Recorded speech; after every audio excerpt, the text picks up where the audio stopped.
Good morning, good afternoon, good evening, wherever you are, and welcome back to another The Ways We Move episode. This is a podcast that highlights innovative mobility solutions. I am your host, Nicolas Zart, and today I just had an amazing conversation with Chris Nihan at EV Ready Energy. And Chris is tackling a very thorny issue. So, as the name probably gives you a little bit of where we're going with this one, it's about energy, it's about electricity, it's about specifically what's happening here in the United States. But for those of you who are in Europe and other parts of the world, Asia and Africa and South America, you probably will notice we have a very similar theme here. Chris really is working on how to, very difficult to explain, but you gotta listen to the whole thing. Basically, help load balance all of the various grids in the United States. Yes, you heard it well. There's not just one grid in the United States. In fact, I think there are well over 1,000 utilities. There are different companies that do different things to bring you electricity to your household. We'll even hear about the companies that have those long high voltage cables that go very far away that flip on the switch to your state or your area, county, and more. But we'll also hear about what is the maturity of the state, what is happening everywhere, what's the landscape looking like. And then we'll hear a little bit about Vermont. Vermont Utility had a very interesting system, which I believe is probably the prototype of what we will be seeing for the next 20, 30 years. Yes, it might take this long to get the kind of energy that we need to. This is very salient because it's something that next week I'm going to Palo Alto. I'm chairing the eVTOL Show USA, and I was asked to look at this whole year in retrospect. And indeed, a lot of things happened this year, but the one thing I just haven't seen yet is no one has been able to answer the energy problem equation. So Chris talks a little bit about it right now, and I hope you enjoy this because I certainly have enjoyed talking to Chris, and I certainly look forward to having him back on the show later on. Thank you for watching. Please like, share, subscribe, and tell us what your thoughts are. Did you learn anything? Anything new come up here? Do you have anybody who works in the energy industry, railroad, the maritime world who would like to talk on the ways we move? We are certainly excited to talk to you guys about it. In the meantime, let's hear it from Chris. Well, welcome, Chris. Please tell us a little bit about you. Tell us about your background. Who is Chris, really? Yeah, so I studied accounting in college, didn't really love it, got out of that, and I discovered Elon back in like 2013, back when he was, uh, people looked at him a little bit differently. He was kind of like the entrepreneur that everybody was rooting for at the time, and he was competing against all these big companies. And 60 Minutes just so happened to do a thing on him about that time, and so I took the big leap through my diploma for accounting in the trash and got in the energy space. So did that, did solar for a little while, was one of the first Tesla Energy employees when essentially they picked a few folks to represent Tesla Energy and build out all the stores that you see today, like that Tesla Energy experience. Did that, got a call from ChargePoint to help build the nationwide fast charging network. And that's kind of where I got my utility expertise tied to EV charging. And then that's when it was really clear where a lot of the automotive manufacturers weren't really using enough strategy.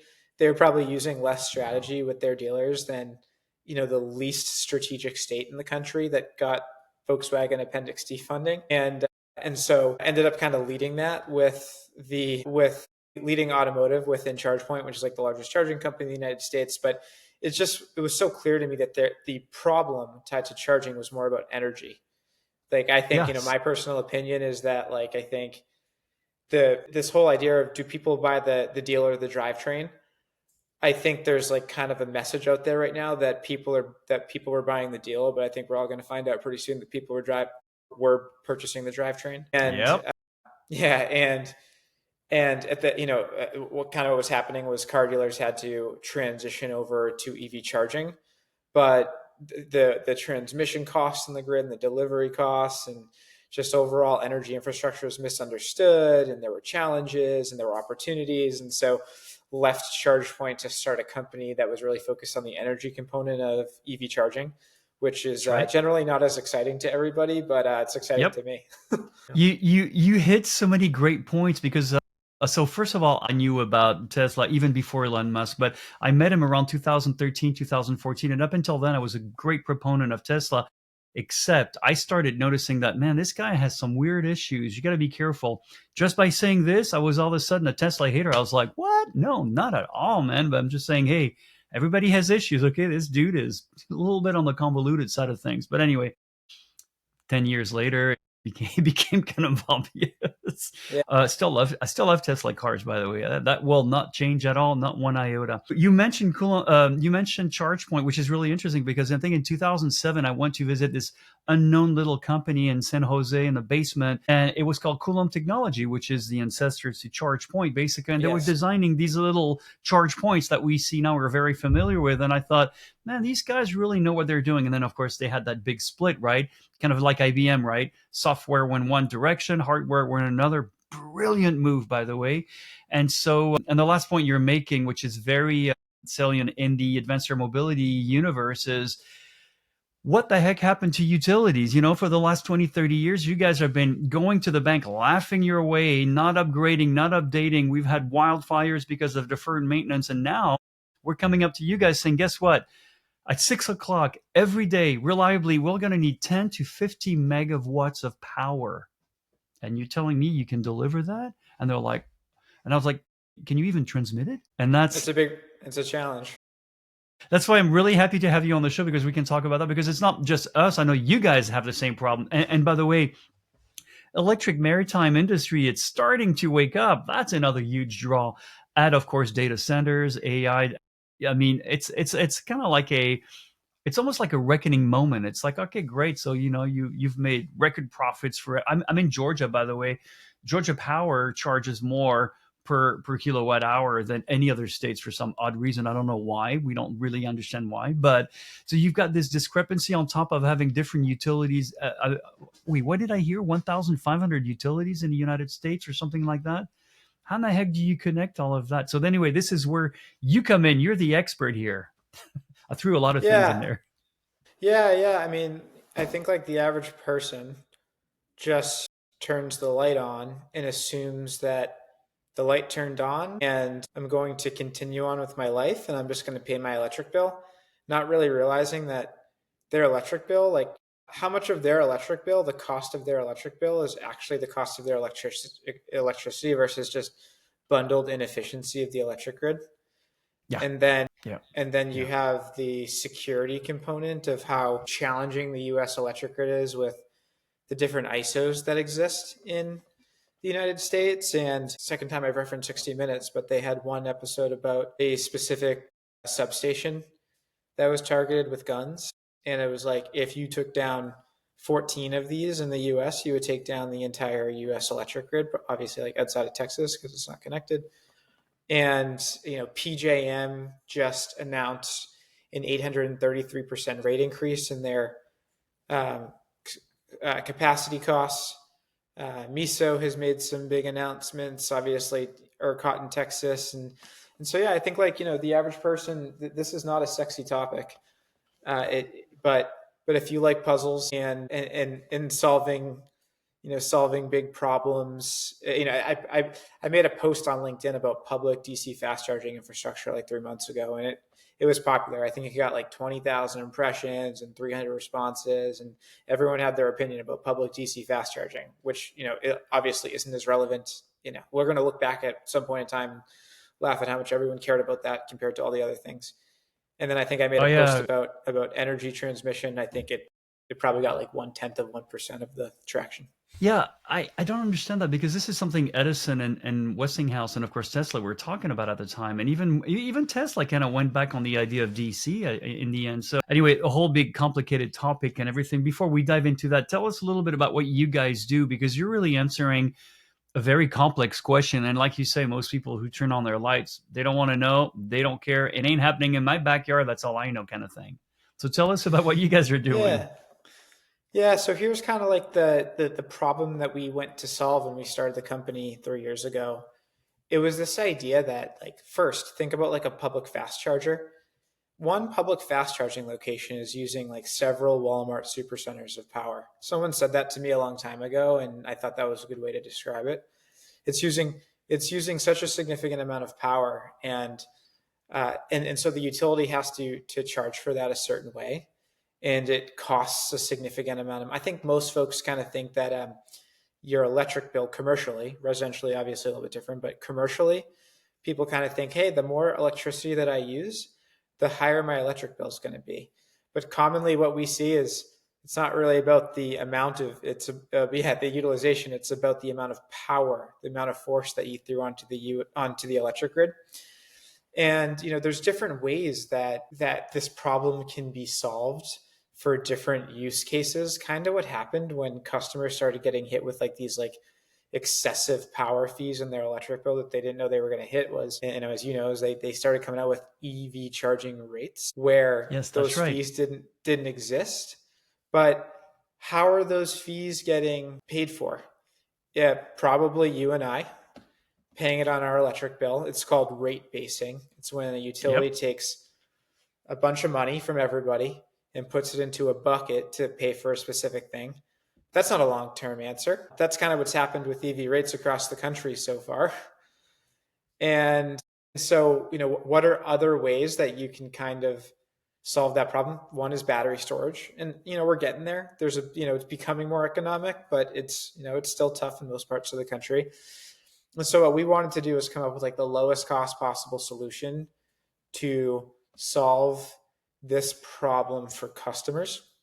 So essentially what we did was we integrated different charge management systems into one software. Think of it like Google Translate for energy management tied to EV charging and other things, battery storage, whatever the case may be. Wow.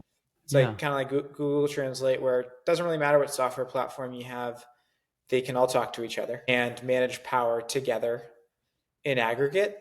And then what we do is we take a device that measures the building load and any other energy management devices on site, and it manipulates the power from charging stations so that the power, which creates a power fee, is hidden behind measured demand for other more needed parts of a facility. Like, so for example, an HVAC system, you don't want people really hot or really cold at any part of the year. And for lighting, like you got to keep the lights on. But EV charging is so spiky that you can kind of usually Yeah. solve the problem of getting everything charged without creating the spikes in individual moments in time. So what we do is we monitor the system and regulate it and flatten that load so that charging doesn't create this adverse circumstance. And not only does that lower the cost of electricity, but it also makes a site more resilient. And Exactly. it's like an organic way to solve the problem as opposed to a way that costs everybody money. Yeah, it's load balancing at its best. I'm going to throw you one number out there that should raise all your hair and probably give you a few gray hair. Is one eCTOL, so an electric airplane, fixed wing airplane, Yeah. draws 4 to 4,500 amps. I imagine three of them Wow. charging, plus, plus, plus, plus, plus, plus, plus, plus, plus, plus, plus. Yeah. Yeah. 10 to 15 megs of what, unless we have our own micronuclear reactors. Believe it or not, we're looking into micronuclear because you know what? $20 to $30 million over 40 years, it's not that much of a stretch anymore, right? If you have something big enough. But anyway, sorry. Yeah, continue. So another thing too that I was thinking about when you were talking about what you guys did, especially having had a long career in IT and computer system, is how in the heck did you get all the APIs to work together? Yeah. So we have a good friend who is our CTO, and he was responsible for building several of the software mechanisms that exist right now within the charging space. And so Bingo. just so we got a little lucky. We Yeah. we came from a place with a lot of knowledge in that specific sector, and were able to build a unique product because of it. And yeah, that's probably the high level. That's Yeah. that's and you know actually one of the so I'm running a book on why startups fail and why some succeed. You've just given away one of the biggest thing is you got to get the right people on your team, right? You can't just go on millions of billions of dollars and great ideas. You really got to have the right team members. That's just one of the many secret sauces. And I'll get you to have your quote in the book too one of these days too. Cool. Cool. Yeah, yeah. No, I think, tied to your problem though, like I don't know if our solution would solve the your problem. I think your problem involves a lot of equipment and lower costs. It involves, yeah, it involves, we've been really, we've been talking seriously with Siemens about, making little mini grids inside of the, the multi-port ideas where, just like you're talking about, we're sort of looking at, on a microcosm level, how do we load balance everything, and how do we have the right kind of storage, everything on top of which, by the way, I mean, we have electricity, we have aviation fuels, liquid fuels, right? And we have hydrogen. So not only together, that's a potential wonderful cocktail of disaster, but we have to manage these guys on three separate different logistics and strategies. It's really interesting. And on top of it, we do have EVs that come in and charge, obviously, right? So we have charging. We're looking for charging stations, and I know of only one company that has a dual mode a charging station that is fully redundant and everything, and then it can give the CCS normal this, and then we're going towards CCS two on our side, but we need MCP level. We need 1,000 volt, 1,000 amps, 1,000 everything. Yeah, We're not under that. It's like, all right, this is overnight charging for us. It's not fast charging. So yeah. it's a tricky situation. So tell us a little bit, for those of, and I assume there are a lot of people, like you say, who don't really understand what we have specifically in the United States. By the way, we're not going to talk about the rest of the world because that's a different story. The US is a hodgepodge of grids. There is no US grid, right? And there are hundreds and maybe even thousands of utilities, and each have their own uniqueness. I'm assuming each have some sort of different output, right? Tell us about the landscape. What does it look like out there? Sorry. Just to confirm, you mean in terms of like the experience and the different types of solutions that are out there and like the challenges? No, in terms of, before we talk about the solutions, let's explain what you guys are doing, what you are doing. Tell us about the landscape of the electricity grid or grids, we should say, in the United States. Because Oh, I my see. understanding is Yeah, we've got tons of them. They have different outputs. I mean, how do yeah, you rationalize all of that? yeah. So this problem that we're solving it on a panel level. But the reality is the electric grids need to solve it on much larger levels. And so if just to kind of give like the high level across, if you look up on Google independent service operators or electric independent service operators, what you're going to see is that there's nine yeah, there's nine companies that are responsible for managing the grid and balancing the grid. Think of like those transmission lines on the side of the highway.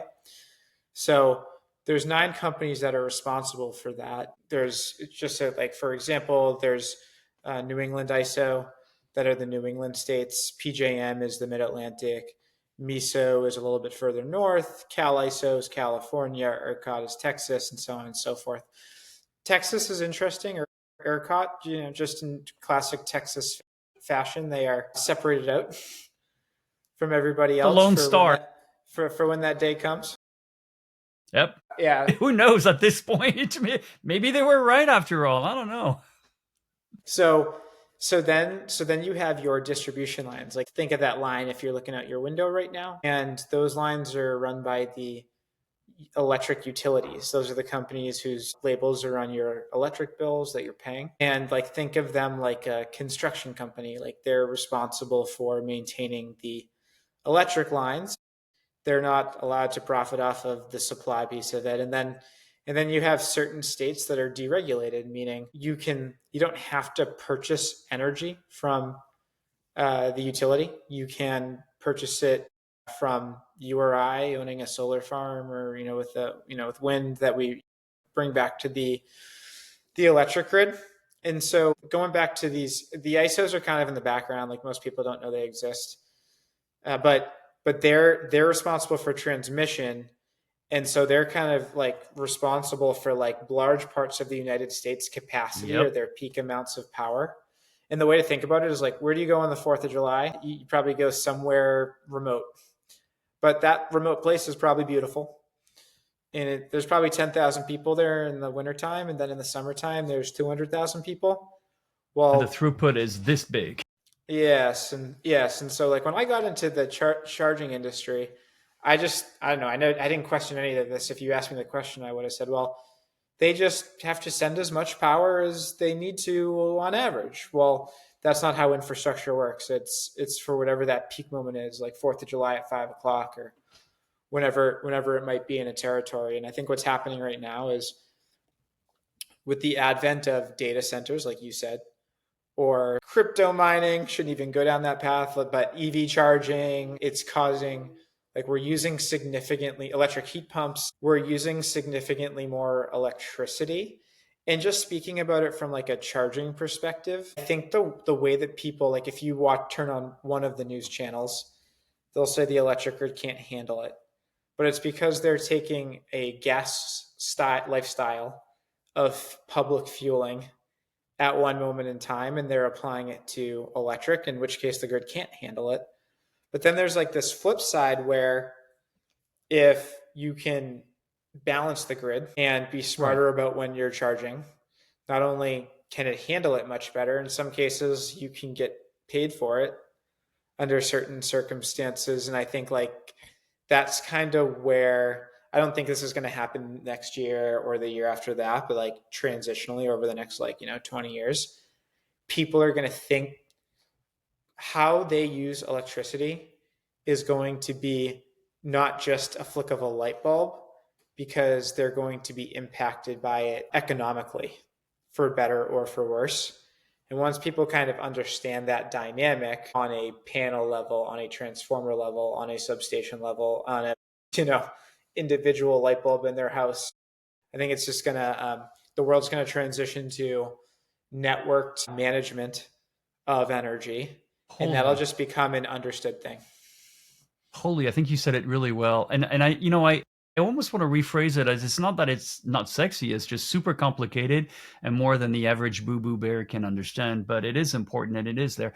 It's true. I'm in Savannah, Georgia right now, and of course we've got our own, well, we've got Georgia Power, for lack of better terms, right? And if I go a few more miles out west, I've got an independent, what are they called? Shared profits. I forgot what they're called these days. Municipality, yeah. Municipality, which I'd love to. Yeah. I'd love to have these guys. I'd love to work with these guys, because this is where would much rather put my money instead of it. So what's happening right now in Georgia is we have the public utility commissioners are full-fledged battles right now, on top of the geopolitical and everything that's happening at the administrative level. Wow, it's a nightmare, and it's just, and then everybody's putting Georgia Power on the hot seat, obviously, explaining, well, why are our rates going up like this? You've just built a brand new mega nuclear reactor, and it was supposed to save us money and all of that good stuff. And I'm not, by the way, putting all the pressure on Georgia Power, but on all of the industry in general, because it is a hodgepodge. So, and one question I had in mind, by the way, when you were talking about ISOs, I thought you meant ISO, the international standards of body. But what are transmission ISOs? What are those companies? I didn't know that. Yeah, so independent service operators are companies who are responsible for providing the supply to the grid and balancing it. So if you were to search neiso.com, you can see where all the energy is coming from. And these companies, yeah, and these are the companies that are responsible for the big transmission lines on the highway. They're not responsible for the distribution lines near our house, but the really big ones. Gotcha. And so, like, the way to think about it is, like, it's funny because everything's applicable just in different levels, but like, Yeah. they're responsible for turning the lights on and off instead of in your house, in like your section of the country, in order to make sure that brownouts or blackouts or whatever the case may be don't occur. And Yes. and so I guess the thing that I would just like piggyback to, like, kind of like, it might be interesting, is these independent service operators, traditionally, like, the way the grid's built, our 100-year-old grid, is so that electricity goes one way, and they might dissipate energy down the power lines to prevent the power from going out in certain areas, or, like, causing, whatever waste. But I think kind of what the future is like this decentralized grid. I'm going to give you an example. In Massachusetts, there is a program called a Connected Solutions Program, where a car dealership that has vehicle to grid chargers, meaning the chargers can send power back from the car to the grid, can enroll in a program, as long as the car can do it too. We know we're early on here, where the state in conjunction with the independent service operators, or independent service operator will pay an end user to not use power or to inject electricity back into the grid, as opposed to turning on that coal-fired power plant that might cost significantly more money. It's like if you can aggregate that power from your users Of course, instead of of from course. that supply facility. And so what we're seeing right now is, as there's more grid issues and higher power costs, the flip side to that is we're seeing better demand response programs across the United States to not use power. Yeah. Oh, so that's really good because I was shaking my head thinking, hang on a second, Chris. This is what we were talking about in 2008. 2008, I was living in Southern California, and there were a lot of intelligent people who had put solar panels first, and they were buying battery, the battery walls didn't exist, or the wall, whatever batteries weren't, didn't exist at the time. They were Yeah. making their own. And then they would get, at the time, it was a Tesla Roadster, and they were like, perfect, no problem, right? And I thought, that's a great idea. Back then, I think Southern California, SoCal Edison was still okay with people reselling electricity. The garage of the future at SoCal Edison was already talking about V2G, vehicle to grid technology and everything. 50, 17 years later, we're barely seeing the first cars coming out with V2G capacity. And of course, we're also seeing a bunch of utilities that are just going to war about people reselling electricity, when it's like, it's not even a question of should we do it, it's we have to do it, we have to load balance. And this is, by the way, now I'm going to wrap it up into, when we think of a multi-port, or commonly known as a vertiport, and we tell these companies, these utilities, you're not going to give us, you cannot generate enough electricity, and you can't even transmit that much electricity reliably at 6 o'clock every day at night. So that's why we're thinking of generating our own electricity and storing it there. And guess what's going to happen the next day when you need a little bit of a surplus? You're going to be forced to Yeah. work with people. You're going to be so. I don't understand. Just like the same way that the internet was built on open protocols and open standards, I'm not really sure what's the holdout when it comes to utilities. And you said it well. They're 100-year-old companies. They probably never really had to update anything. Yeah, they control everything right now. So lack of control is tough. But I think like one utility that did do something interesting was Green Mountain Power in Vermont. They had a program where they It's not offered. surprising, right, from Vermont? No, it's not. What they did was they had a program where they would provide a free home charger for your vehicle, and then a battery, like a home battery. Home battery, like I think the fee was like $30 a month or something like that.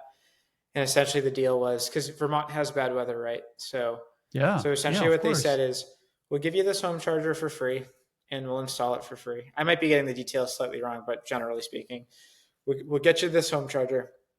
When you plug in at night, we're going to decide when the power goes into the car. We promise it'll be full in the morning, but we're going to pick and choose when it actually gets dispensed. It won't get dispensed necessarily right away. Wow. And then the incentive for the $30 a month for the customer was because they could use 50% of the capacity of the battery for home battery backup. Of So that's course. a good number for 30 bucks a month. But then the flip side was 50% of that capacity could be used by the electric utility, and they At any just moment. created a decentralized power plant at everyone's houses in Vermont. Completely. That's exactly it. And that's exactly Yeah, where we're moving. One way or the other, we're moving in that direction. By opposing it, yeah, you're actually building the block. Same thing with this administration, pushing for fossil fuels when, hey, renewable energy is doing really well. There's a business case around it. Money's still flowing into it. It doesn't need anything anymore. So it's interesting how sometimes just blocking it, going up against it, is definitely a way to push the industry forward. yeah, Same thing, what you were talking about utilities is the same thing in the railroad industry, where I think, what is it, 97% of all the tracks in the United States are privately held, right? And Amtrak has to negotiate the rights to some of these tracks. Well, we haven't had a Savannah to Atlanta train since the 60s, and now, of course, hey, it's coming back again. It comes back every year, but now they're a little bit more serious about it.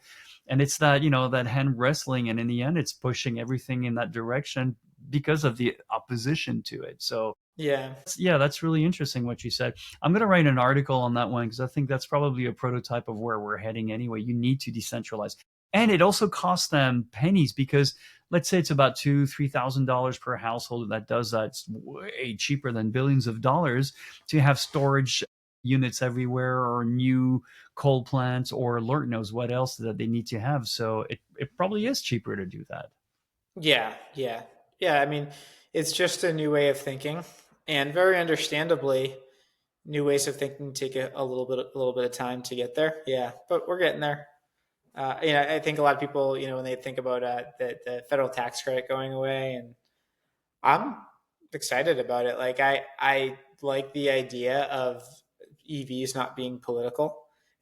Take a long time for them Yes. to not be that, but like looking forward to people just buying them because they're better cars. Yeah, it's funny because, and unfortunately, I think I'm one of the reasons why I'm no longer on Facebook is I just had enough with social media. But we were looking forward to buying a Tesla Model 3, and we wanted to get a secondhand one because for $15,000 or $20,000, you get yourself a pretty damn good car. Except it was at the Yeah, time where they were scraping it and putting swastikas on it and everything. I was like, I'm not sure I want to go up against a pitchfork of people who have no idea what they're doing. But you're right, they are great, and we would have bought it, cash, 20, 22, $23,000, not a problem. Here's cash, done deal. They're worth it. They're well worth it, especially in the long run. In yeah, fact, there's a guy who still drives an i3 around here, and he just goes downtown 20 minutes away. He goes, "That's all I need. I don't need anything else." I'm like, "Yeah, perfect. You're right." yeah. If you can get past the need to drive to Mexico or Florida or like northern Canada, used EV is the best deal in the market.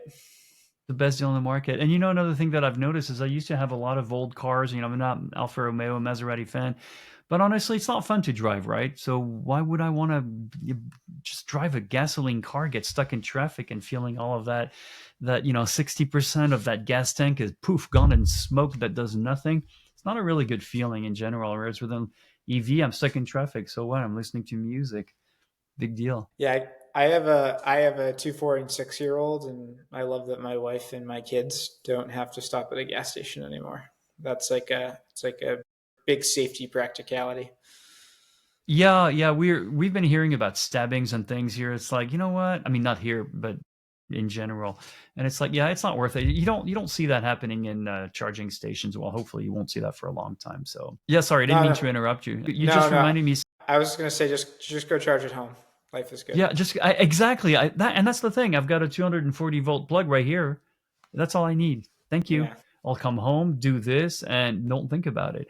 But yeah, you're right. Having smart metering, that's also another thing too that will be very helpful going forward.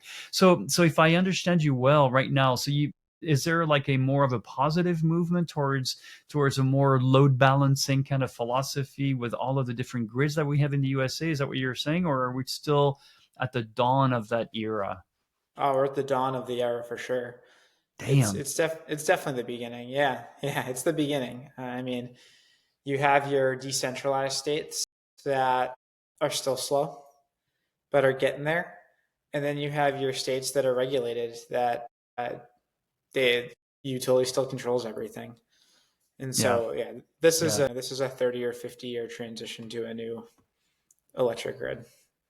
Well, it's funny that you should say that because right after this, I'm going to vote for our public utility board, public utility commissioner board. So that's really interesting what you're saying, and I only hear of a few talking about that, but definitely not the majority talking about that. That's very interesting. The nice thing is, whether you're in a deregulated or regulated state, at the end of the day, you have utility tariffs. Those tariffs generally penalize power, and EV charging is happening. And so it doesn't really matter regulated, deregulated. If you're talking on a panel level, everyone's spending too much on electricity if they have charging stations right now. And that's a problem that we can solve across the board. Yeah, and that's another thing too. We were looking at the whole supercharger or going across any of the others and everything, and I was looking at the prices and I thought it doesn't really make a heck of a lot of sense. It's very expensive to supercharge. It's not the greatest thing. Obviously, you don't want to do that all the time. It's not great for your battery, but it's better to just go home, plug in, and then once in a while on the road, yeah, use a supercharger. But I'm not really seeing the a great incentive to buy monthly fees and monthly memberships when I'm only going to use it maybe once or twice or three, 5 times a year. I don't know. I need to go to Atlanta. I need to recharge somewhere along the way. That's about it. That's all I Yeah, care yeah. about. So, Agreed. so yeah. So usually around that time we start to move more into the personal, the and one of the questions I like to ask is, what the heck is wrong with you for being at the head of a startup? You could work for a company, just have an easy life, get all your mortgages out there, go and vote, and continue the system perpetually. What's Yeah, what's your motivation, Chris? What gets you out of bed in the morning? I'm competitive. It's not about money for sure. No, I'm competitive, and no. I just want to build something that works. I think that's always something I've enjoyed doing, and that's really, I don't know if it goes much further than that. I know sometimes the answer is from for some people is like the earth and the planet and sustain it. It's like really not that for me. It's really around like I just like enjoy building new things that makes sense, and I get passionate about them, and that's this industry. And for me, like this is like the problem to solve of my lifetime, and I just want to be a part of that, like that better solution. That is such a great refreshing answer, because you're right. Sometimes we get into very highly philosophical debates about saving life and saving the life. For me, it's about efficiency. I hate inefficiency. I'm lazy by nature. If I can find a remote that does something, I'll use it. I mean, I'll still go and work out at the gym, but it's got to be efficient, right? And I hate inefficiencies, and I hate people who piggyback on inefficiencies and just make my life a little bit more crude or crass. So I totally get where you're coming from. I think that's very noble. Tell us what do you look forward the next few years from now, especially where you are with your company? What does it look like the next 5 years? Yeah, I think once we have, let's call it several thousand ports that are being managed by power, once you have enough control, you kind of become a power plant. And so I think what we want to do is we want to have power under our control so that we can make a larger impact further down than we start, but we're starting as downstream as we can possibly be. And I think that's probably the high level is we want to become a power plant.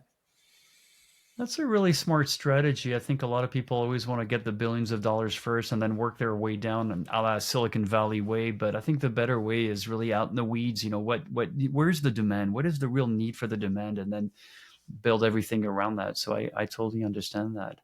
Yeah, I'm not an Ivy League or an MIT grad, so I couldn't start at the top. I had to start at the bottom and then climb the way up. That's a very good point.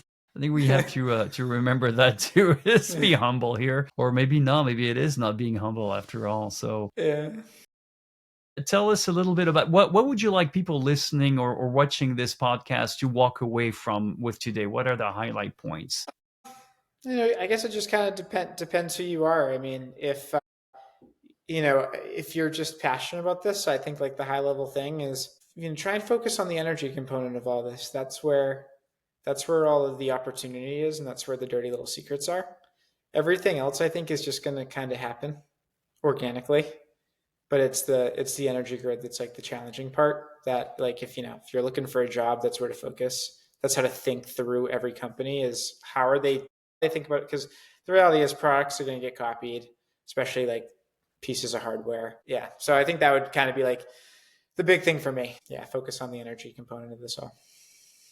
For me, you hit it on the nail, because I was just before we started talking, I was writing my presentation next week. I'm chairing the eVTOL show USA in Palo Alto, and I'm just kind of going through 2025, the highlights of the year, and then I was like, really, what is the crucial point here? And I'm you know, 4, 5, 10 years later, it still goes right back to energy infrastructure or strategy, and it goes back to energy again and again and again. And by the way, we still don't have a clear idea. I mean, we know what we need, but we don't have a clear idea of how to go forward. And that's the part where we hope you guys are doing a good job at it, and that we get to a more efficient system. What did I read the other day? There hasn't been an update or an upgrade in cable, the high voltage long distance cable in 100 Yeah, years. And there was a Californian company that came out with something 50% lighter, 50% more efficient. That it's like, well, that really makes you scratch your head going, wow, like cavemen, like we're in the Flintstones area right now. yeah. Well, certainly like solving the infrastructure problem is where the money's at, and so I'm sure Yeah. all of the smart Yes. people and all the places are going to be spending their time and money and effort, and we'll make progress slowly but surely as an industry.